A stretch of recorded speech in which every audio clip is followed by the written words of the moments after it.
I'm Liz Spencer, and welcome to Business Connection, introducing you to the names and faces of Naperville area entrepreneurs and business owners.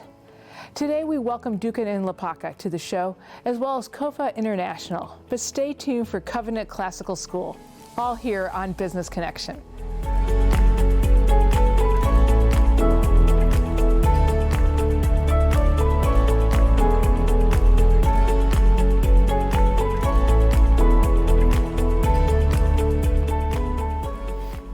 Welcome to Business Connection. I'm Liz Spencer. We have an old friend in studio today. It's Tom Stoner. He's head of school at Covenant Classical School. Welcome, Tom. Thanks, Liz. Good to be here. Good to see you again. Good to see you.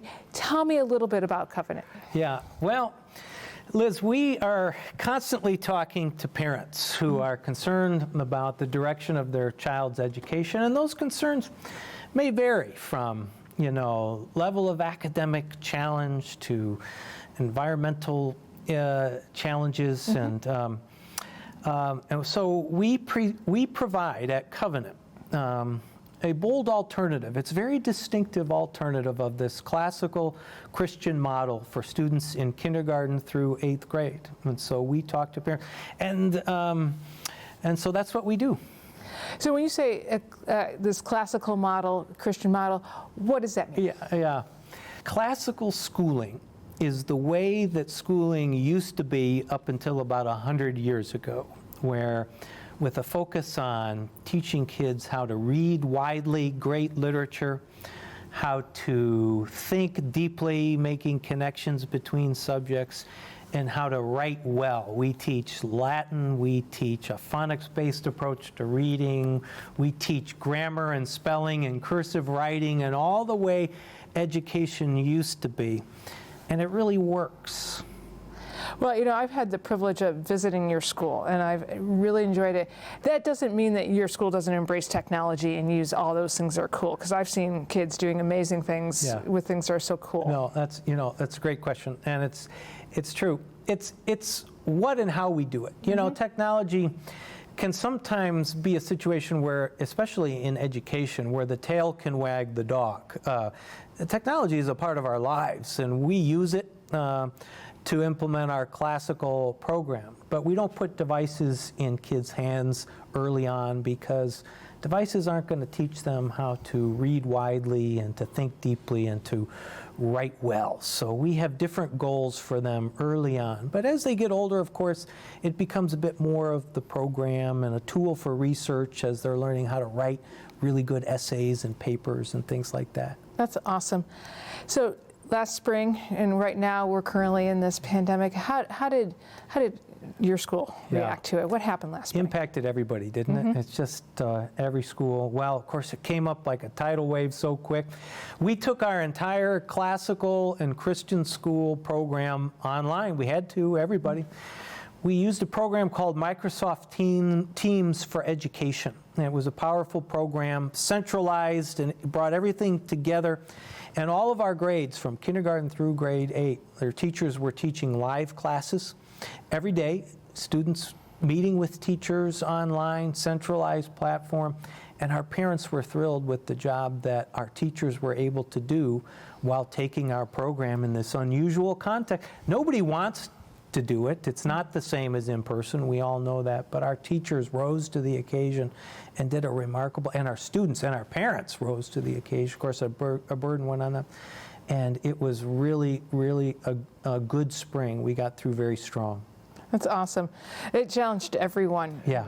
But, you hear more stories about students' success and enjoyment with live teaching rather than a PowerPoint or an assignment. So good for you.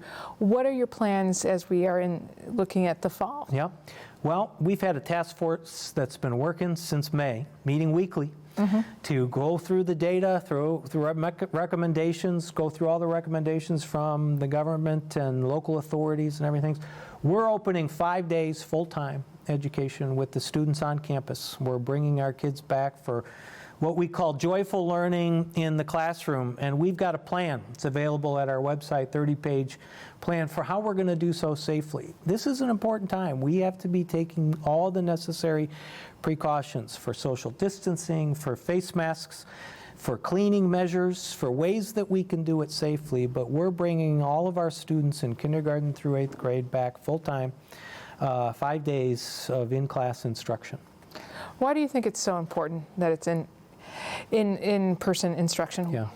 You know, it's the engagement of the students, and education is so formative. It's the relationship between the teacher and the students with other students, and that is really hard to replicate online.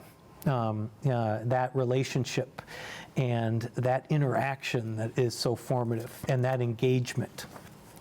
Well, I totally agree that there's lots of wisdom out there that education comes from teachers, and it's that relationship building more so than the topic matter. A good teacher should be able to teach anything, really. Yeah. Yeah. So. Yeah, it's there's something special about teachers, the impact that they have in the lives of students, and it happens in the classroom. And the ones that impact us the most do it in the area of their subject. A great teacher makes you love whatever it might be, math or history or geography, and that's what's special about Covenant and its teachers and its programs. The kids find the education so engaging and find joy in learning real content about the world in which they live. Well, I've had the privilege of visiting, and I did see the joy, and I did see, teachers interacting, and I think my crew and I were like, well, we could have sit down in this 5th grade classroom and learn something and enjoy it. And we're slightly older than 5th graders, just slightly. So I think that's the power of teachers. I think it's the power of the Covenant School and the classical education. Yeah. Is there anything else you want parents to know as they're thinking? I'm sure right now in the models we are, the parents are looking at everything. Yeah, we're talking with a lot of parents now because they've got so many decisions to make. It's such a challenging time, and we'll get through it. We'll get through it together.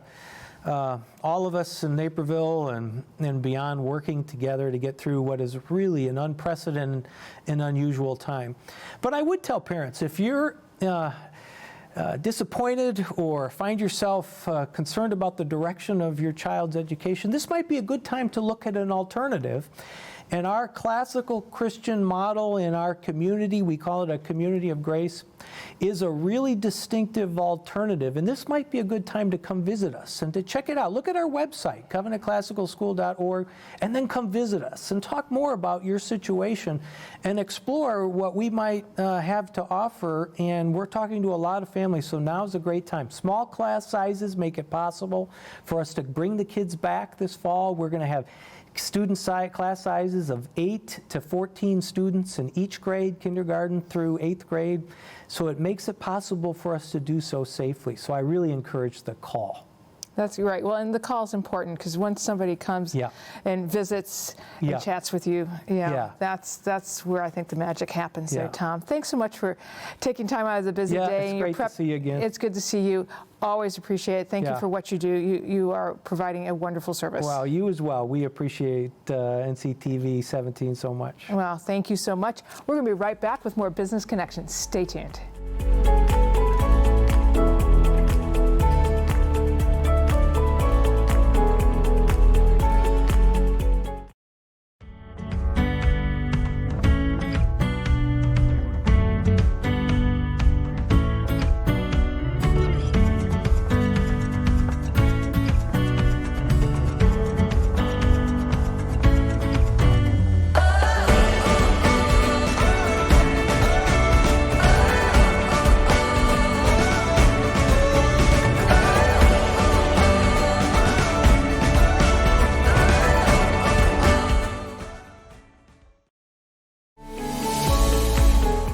Welcome to Business Connection. I'm Liz Spencer. We have terrific guests in studio. I have Leo Misdom and Hugh Elliott of Dugan and Lapaka. They're both principals. They're both here to share some really great knowledge with us. So, gentlemen, it's been a really interesting time in the middle of something very unprecedented.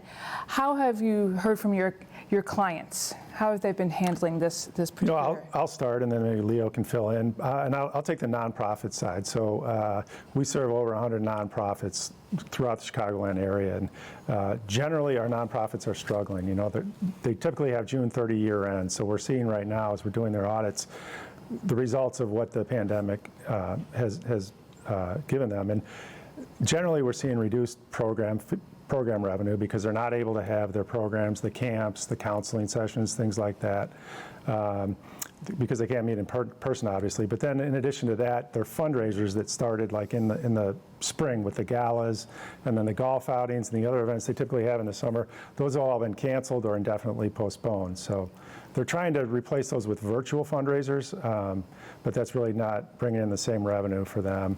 And then I guess just finally on the nonprofit side, the donations have also been down because I think the donors are feeling a little bit uncertain about their own economic situation. So we're seeing reduced giving from their donor bases. Absolutely, and you know, in full disclosure, Dugan and LaPaca is the accounting and auditors for NCTV. So we appreciate that very much. So and understand that our fellow not-for-profits are really working hard to get everything to come together. Leo, what do you see on the business side from the pandemic?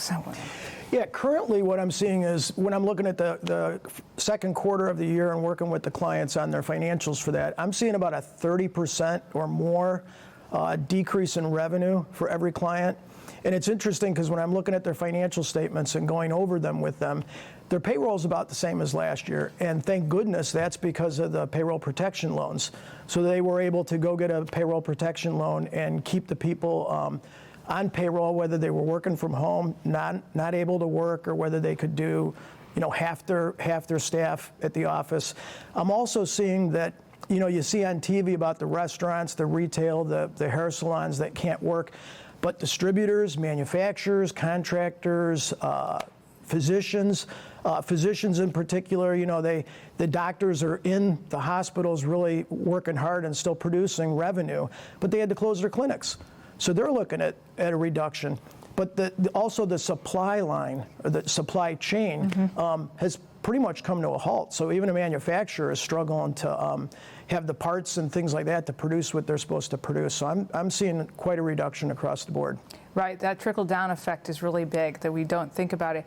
You mentioned the payroll protection plan, and so that was one of the financial plans that was put out there. How have you helped your clients navigate that? Because I certainly know that not being an accountant or any of that, we really needed accountants during this time. We needed help, we needed our banks, and we needed you guys. So tell me a little bit about how that all worked for you. Well, and I'll let Leo take most of this, but we've been spending a lot of time initially helping them do the application for the PPP loans, and then now going through the forgiveness process with them. And I can talk more about what else is out there, but Leo, what are you seeing? Yeah, to take you through a quick history of it, especially us, we had just heard that our tax season was basically canceled and extended to July 15th. So those last 2 weeks of tax season, which are usually the most difficult, were gone. It was replaced by the PPP loans because right around then the CARES Act was passed, the PPPs were introduced, but it was just legislation. And so the banks were responsible for coming up with how we're going to implement it. The SBA was responsible for overseeing that. And then the clients wanted our help. And so what we were doing is making sure by interpreting the law, what they were eligible for, helping them calculate it, but then what does the bank want to see for support for the loan? And so that was a big part of helping the client put together what they needed to give the bank to support getting the loan. And that's what we saw originally. Then once the clients received the loan, and again, that was near hysteria of, are we going to get a loan? Because they ran out of money within a few days. Thank goodness they came up with a second funding. And now I think probably every business out there that qualified has gotten a PPP loan. Now you need to spend it properly. You need to follow the guidelines. And then with the goal, having it ultimately forgiven. Because again, we just talked about everyone's revenue down. So to have to turn around and pay that back would put you right back to where you were. So we're helping clients now track the spending of it and then getting prepared to turn in their application for having forgiveness done. And the applications, one's like 6-7 pages long, but there's also an easy form. And a lot of clients of ours will qualify for the easy form, and we can help them work through. There's like 3 questions that it asks, and if you answer yes to any one of them, which has to do with whether you've reduced payroll or reduced headcount, and as long as you haven't done that, then you qualify for the easy program.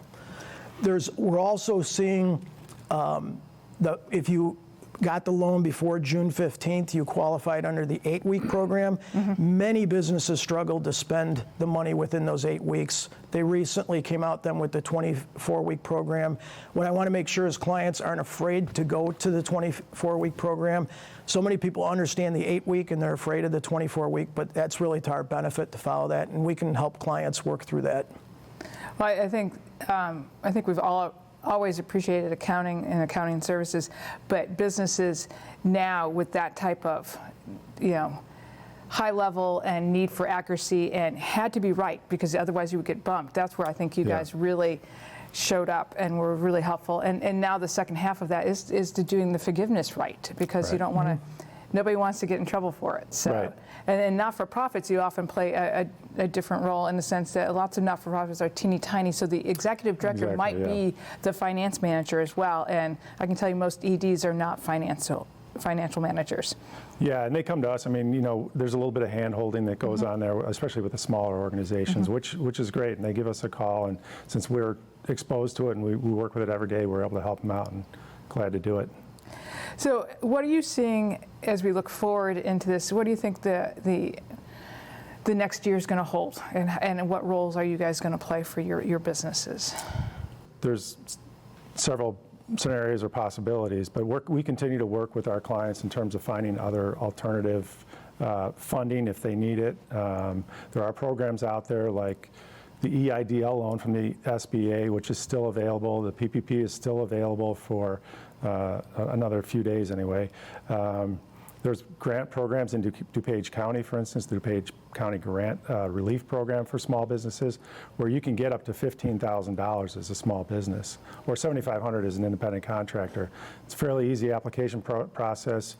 You could have already gotten PPP money, so there's things like that that we try to get all of our clients at least aware of and help them get through so they have the best chance of surviving. That's awesome. I don't often think we think to turn to our accountants or auditors for advice like that, but really that's really what you're there for. Leo, what are you seeing? Yeah, so what I'm Hugh just covered like what's out there and available still, but the other thing is the business owner is sitting there going, how am I going to get through this next 6 months to a year? The PP money's been spent. Yes. Leo, do I need to lay off people? Do I need to go to a 3 or 4 day work week? And so what we're hoping to do with them is sit down with them and talk about, where do you see your business in this new environment going in the next 6 months to a year and a half?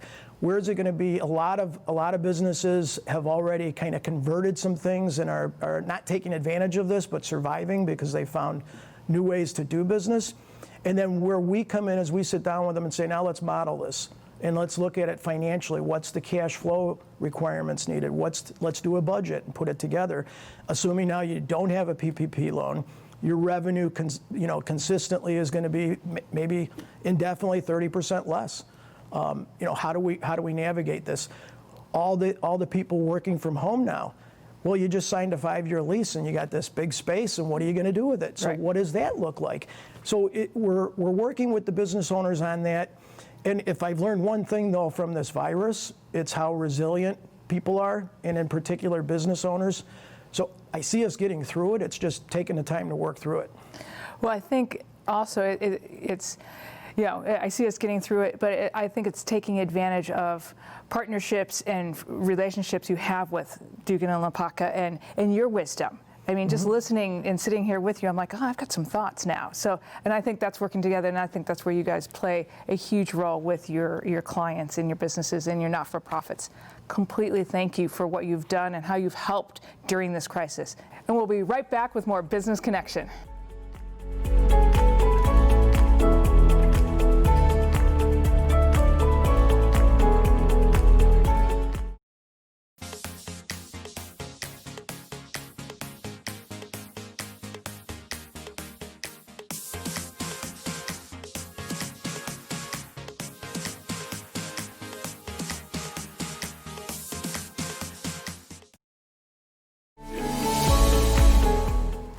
Welcome to Business Connection. I'm Liz Spencer. We have a fascinating guest in studio. Joining me today is Ganiyu Datta of Coffer International. Tell me a little bit about who you are and Coffer International. Well, thank you so much.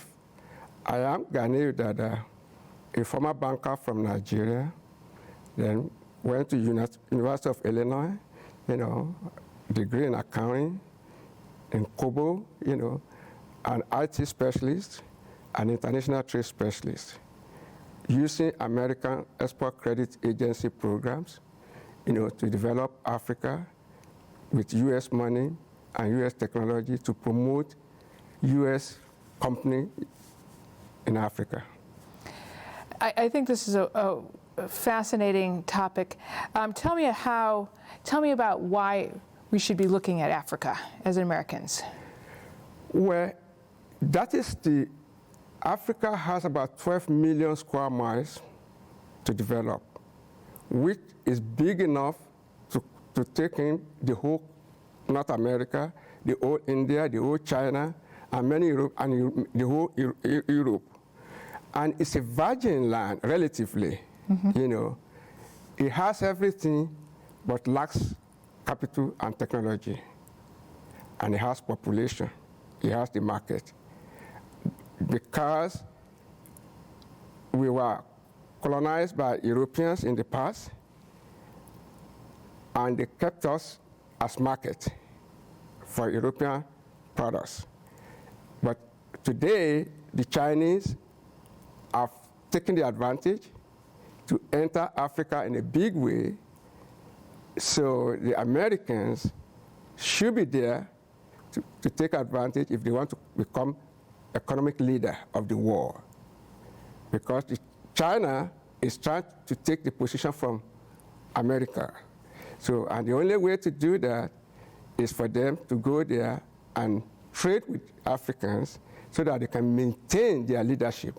Otherwise, they will secede it to the Chinese.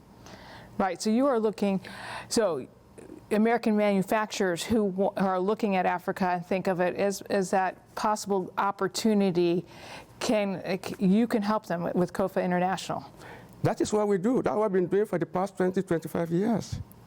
Actually, since I came to this country. But since we incorporated Coffer International in 1998, we have been taking American companies to Africa. And those that cannot go to Africa, we take their products and services to Africa to go and introduce it to market access for American manufacturers. So, but we want them to come with us, not just depend on us going there, so that they can expand their market over there. And those that have gone with us to those places, they are very happy. They never lose their money. And the state of Illinois is spending so much money on us taking us to trade mission to different African countries at least twice a year for the last 10 years. That's wonderful. How can Naperville and Illinois businesses benefit by looking at Africa?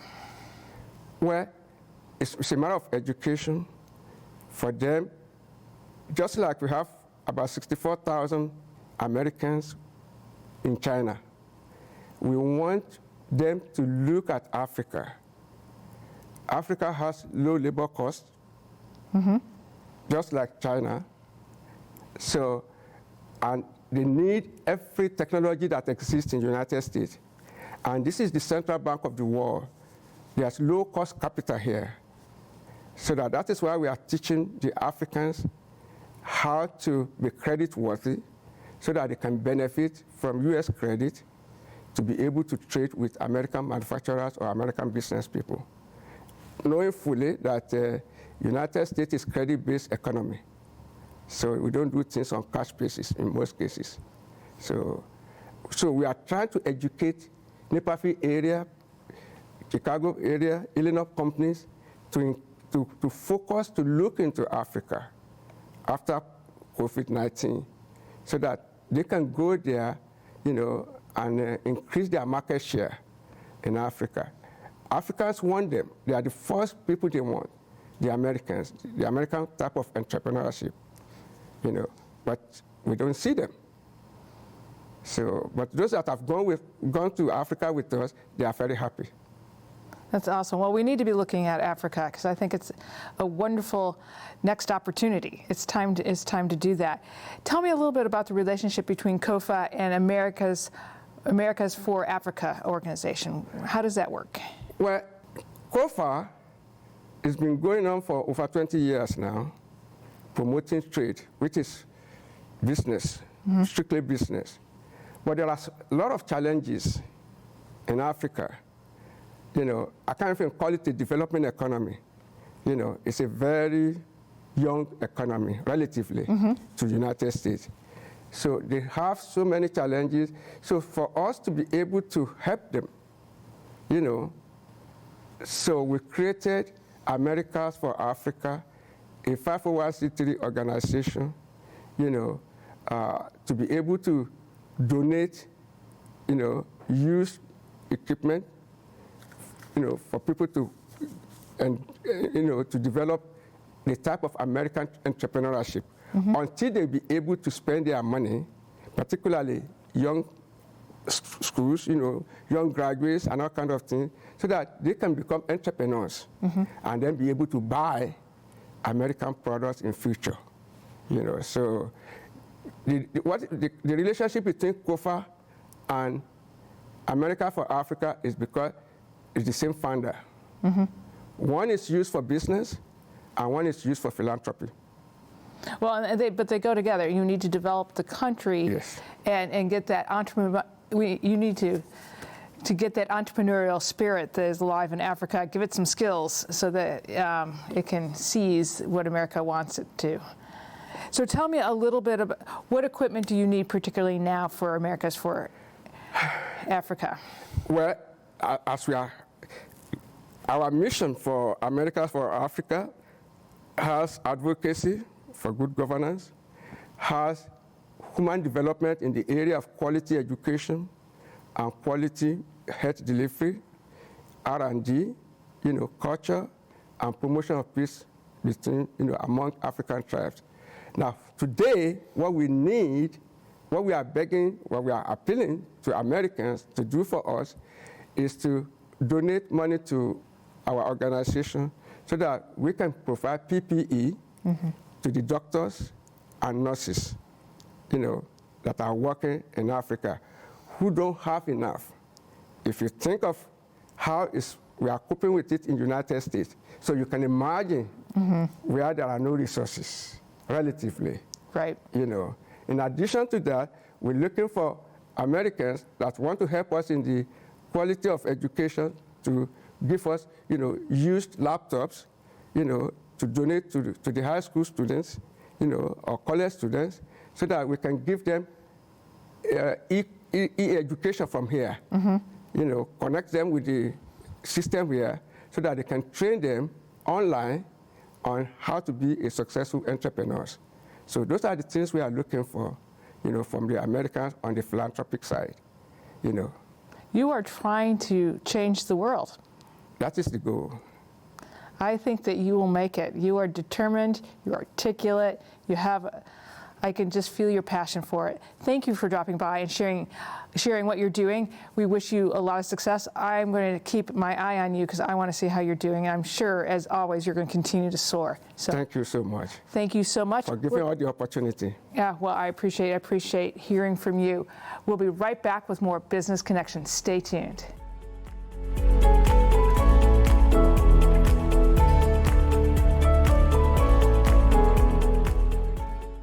If you're interested in a television appearance on Business Connection as a way to reach out to your community or to gain exposure for your company, contact NCTV17 at info@nctv17.com. I'm Liz Spencer, and thank you for watching Business Connection.